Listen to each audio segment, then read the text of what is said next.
Episode 3.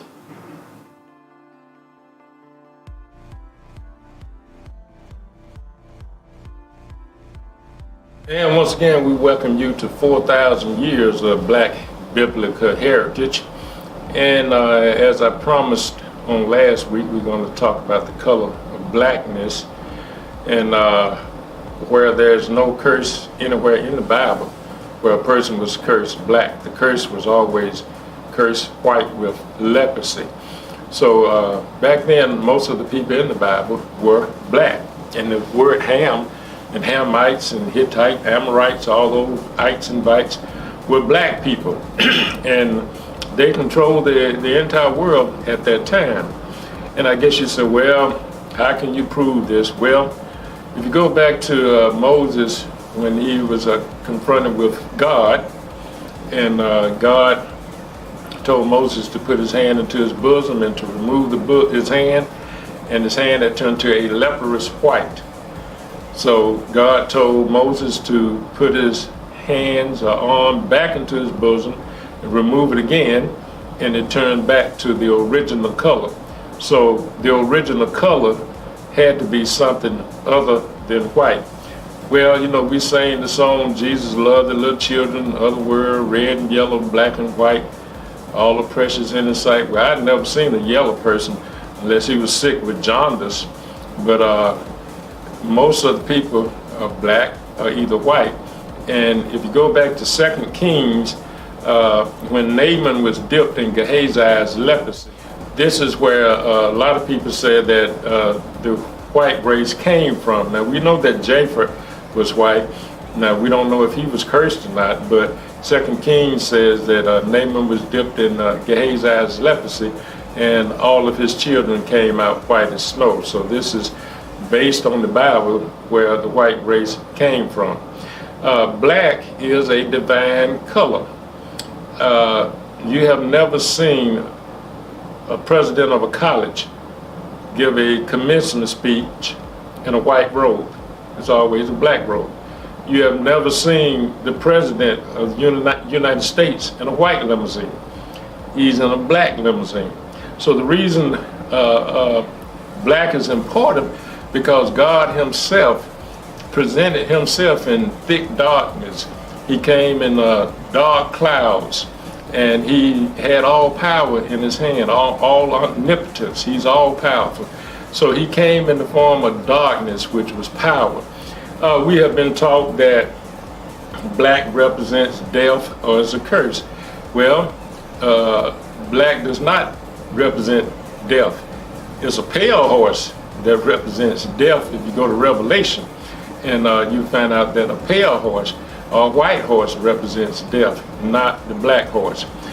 Even ministers, most ministers, now some ministers might preach in a white robe. So black and purple and gold are sacred. Those are sacred colors. And people should not be ashamed because of their blackness. It's an honor to be black. Now, we have been misled for so many years saying that the black people are in the shape that we are in today because of the curse on Ham. Well, there was a curse, but the curse was not on Ham. The curse was on Canaan, which was Ham's son. Now, this is going to get a little deep here when I start talking about how the curse came about.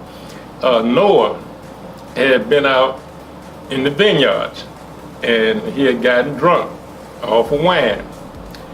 Canaan sneaked into the tent and actually had sex with Noah's wife, which was his grandmama, Canaan's grandma.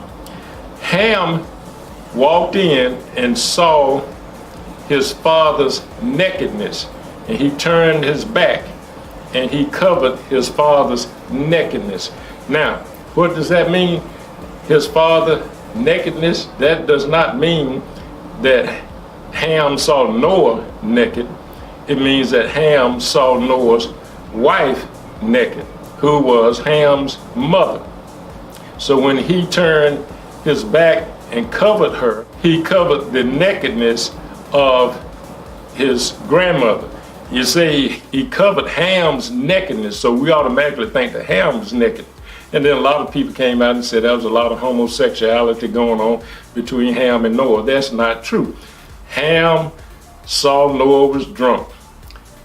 Canaan had sex with Ham's mama, which was Noah's wife, and Noah, in respect of his mother, did not want to see her naked, so he turned his back and covered her.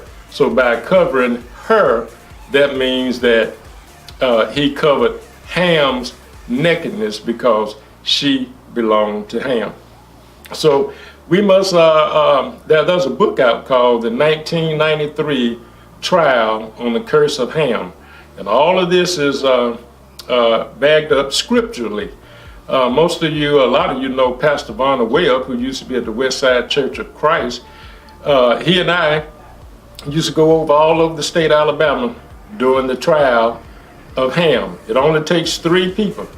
It took the lawyer, Ham, and the judge. I played the role as Ham. Pastor Webb was the lawyer, and whatever church we were in, we had that minister to be the judge. We presented the case just like a regular trial. We had the facts, everything was supported biblically, and it found out based on the scripture that the curse was not on Ham, the curse was on Canaan. Noah said, he didn't say curse be Ham, he said curse be Canaan. And that curse was not black, but that curse had to deal with inheritance, with land and wealth. So what he's saying, since Canaan had done this to my wife, I'm going to disinherit you. So this is one of the reasons that we go around and we let people know about the true color of blackness. Thus ends this portion of 4,000 Years of Black Biblical Heritage. Join us again on next week when we identify more blacks in the Bible.